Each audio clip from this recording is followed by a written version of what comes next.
This week on Times Drive, it's the comparo story you've been waiting for. The Ford Ecosport diesel or the Renault Duster, and you want to know which one is better. We find out just for you. As far as rider handling are concerned, again, both cars are almost neck and neck in the ratings game.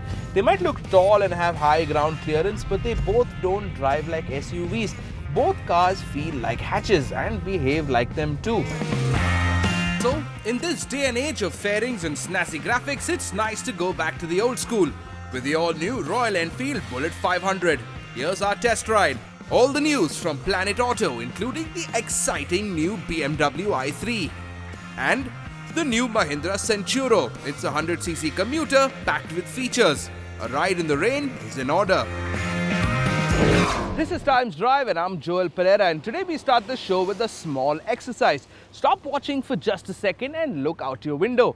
Now, unless you're sitting in Jaisalmer, in which case you have my apologies, it's probably raining, or it has been, or it will soon. What that means, of course, in this beloved country of ours is that the roads have become softer and crumblier than a super brownie or a politician's mind, which is why here in India we love SUVs so much, because unlike the overpowered land yachts that people are accustomed to thinking about when you say the word SUV, over here we just want higher ground clearance, a diesel engine, some style and economy for the neighbors. So today we're going to help you decide between the Ford Ecosport and the Renault Duster. On paper, they seem so similar. A 1.5-litre diesel engine, almost identical wheelbases and other dimensions, almost identical performance numbers.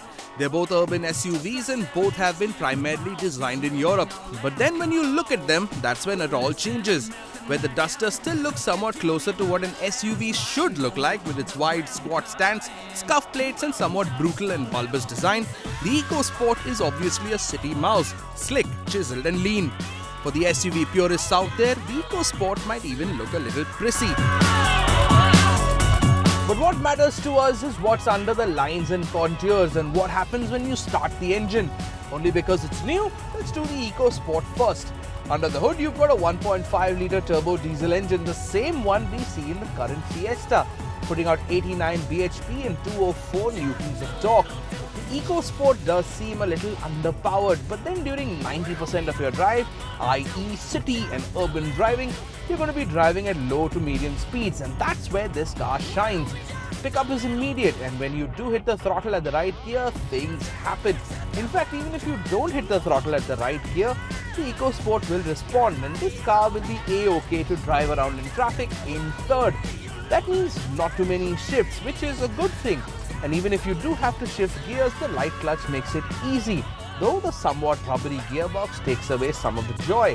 If you push the EcoBoost hard, like out on the highway, it will complain, wheezing and demanding a downshift every time you need to overtake something.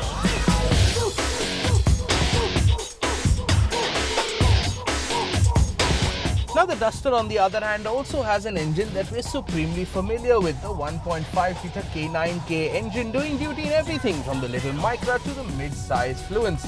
Now the Duster does come in two power variants. There's a 110 bhp version and the 85 bhp version, which is what we're driving right now. Now there might be a 25 brake horsepower difference between the two, but in the city and urban situations, the Duster 85 feels far more drivable, as there isn't any turbo lag that you'd find with a larger engine version. Quite honestly, both cars feel about the same to drive, and the Duster's quick shifting slotty gearbox feels quite nice. Where you will find a difference between the cars though are levels of NVH, where the Ecosport sounds calm and quiet most of the time, getting rowdy only at the red line. The Duster's diesel, well, sounds like a diesel. As far as rider handling are concerned, again, both cars are almost neck and neck in the ratings game. They might look tall and have high ground clearance, but they both don't drive like SUVs. Both cars feel like hatches and behave like them too. As far as ride is concerned, the Duster, which I'm driving right now, has a suspension that's about as absorbent as a diaper, with its large thick tires eating up bad broken roads, potholes and speed breakers without breaking a sweat or transferring a lot to you inside the car. Now if you do hit something particularly vicious, the Duster does hold its ground. and you're not going to slide either way. However, when you do blitz this car, especially around a hilly, bendy road, you are going to feel some of that body roll, and you can blame the softer suspension for that. The steering feels heavy and substantial, but at times, especially while maneuvering in traffic, maybe it feels a little too heavy.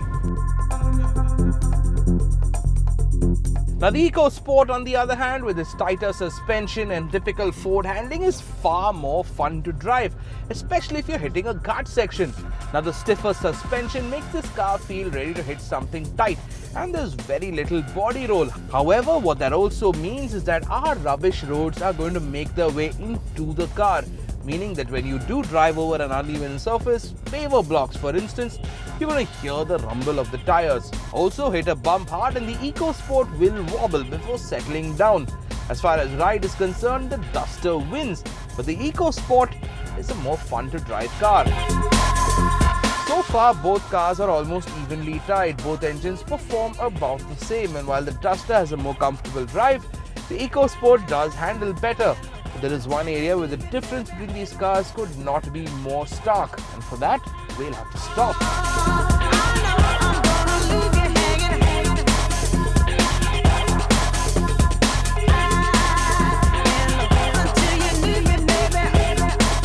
This is what the driver interfaces of both cars look like. On the right is the Duster, kinda basic, two-toned and plasticky, exactly what you'd find in an SUV. On the left is the Ecosport, which has a dash that you'd find in a hot hatch, or at least in a car far more expensive. With the Duster, don't get us wrong, all your basic bits are there. Touchscreen stereo, AC, electronically adjustable wing mirrors, but then it's all so basic that it verges on boring. The cabin of the Ecosport, on the other hand, is an exciting place to be. This dash is a direct lift from the new Fiesta, so it's all angular and dramatic. Even the speedo and tactiles on the Ecosport look racy, though the information provided by both driver displays are pretty much the same. The same goes with all the other bells and whistles in both the Ecosport and the Duster. You're getting pretty much the same levels of equipment in both cars, but Ford just does it better. Maybe we are a bit dazzled by all the buttons, but then we like things to play with. Getting down to things that really matter, seat space and comfort. The Duster, with its slightly longer, wider dimensions, does take some points back from the Ecosport. The front seats of the Ecosport might be contoured and bolstered, but the Duster seats are just wider and more comfortable on a long drive. The Duster does have more space in the back, allowing three to sit somewhat comfortably, something that the Ecosport will not allow. Also, move over to the boot, and the Duster's 475-litre rear end vanquishes the Ecosport's 362. And so we come to the final question: which one should you buy? Now the Duster does look and indeed is a little old school, but it does feel rugged and dependable in places where the roads are not the best, like in semi-urban situations. The Ecosport, on the other hand, feels shiny and new and modern, just the kind of car you'd like to drive around in the city. Perhaps maybe then it boils down to price, and here the Ecosport is the clear winner. Here's why. The version of the Duster that we are driving, the 85 bhp RXL with the options pack, will cost you 11 lakh rupees ex-showroom, while the fully loaded titanium variant of the diesel Ecosport will cost you only 9 lakhs before taxes. Heck, if you're comparing sticker prices, the top-end diesel Ecosport will only cost you about 30,000 rupees more than the lowest-end Duster. And in our books, that makes the Ecosport the clear winner and our choice of which car to buy. We're moving now to all the other news from Planet Auto, including the launch of the somewhat revolutionary BMW's first all-electric car, the i3. It seems like Tesla's getting some serious competition, and it's coming from Bavarian giant BMW. In simultaneous launches in London, New York and Beijing, BMW board members revealed the i3, a 5-door hatchback that's styled as a mix of futuristic and conventional. However, the regular shape belies a massive amount of technology. The inner body structure made entirely of carbon fiber and is the first ever production BMW to run entirely on electricity. But BMW, being BMW, went for a traditional rear-wheel drive layout. Power comes from a synchronous electric motor putting out a massive 168 bhp and 250 newtons of torque, and electricity will be stored in a 22,000 Wh lithium-ion battery stored in the floor.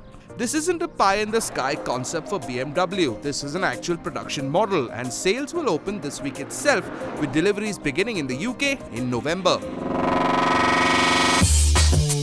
The 2014 Formula One season will have one exception, the Indian GP, which began only in 2011 but will be dropped in the year 2014. In the days leading up to the announcement, there was intense speculation about whether the race was dropped because of tax issues with the Indian government, but as it turns out, it was mostly due to a scheduling conflict and will be back at the start of the 2015 season. Local promoters JP Group wanted to move the race to a March slot and will drop the 2014 event for an early 2015 race.